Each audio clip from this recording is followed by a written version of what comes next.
কিসের মাথা লিখছে বলেন? হাড় মাথা। এই হাড় মাথা এই জায়গা থেকে এইভাবে একটা টান দেব, উল্টা দাঁত হলো। কি দাঁত হলো?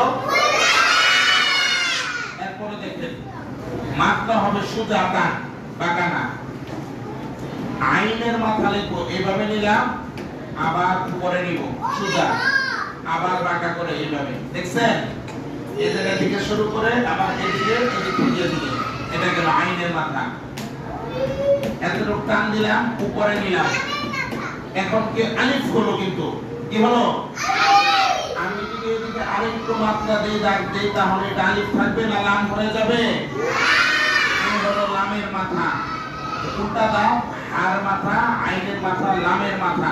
ভুল হাঁকা দেখেন কিভাবে? এই প্রথম এদিকে নিব, দেখছেন?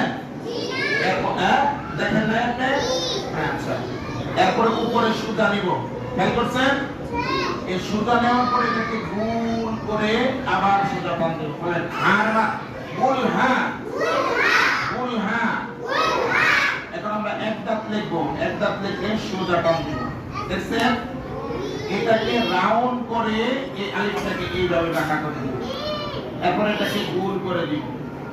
আমার সঙ্গে বলেন উল্টা দাঁত, উল্টা দাঁত, হার মাথা, আইনের মাথা, লামের মাথা, গোল হা, মিম। আচ্ছা, এই এক দাঁতে কয় হরফ? 5 হরফ। এটার নিচে এক নকতা দিলে কি হবে বলেন? বা হবে। কি হবে? বা।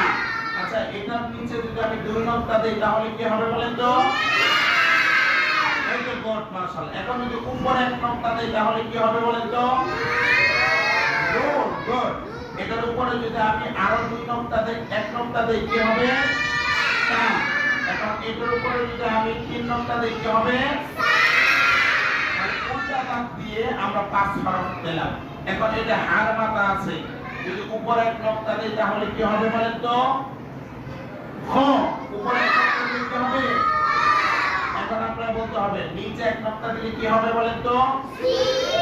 Gym, gym. এটা হচ্ছে আইনের মাথা। কার মাথা?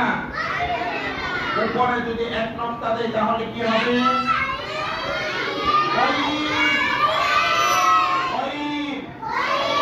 আচ্ছা, এটা হচ্ছে লামের মাথা। কিসের মাথা? এবারে যদি টান দেই তাহলে কি হবে বলেন? Calf, calf.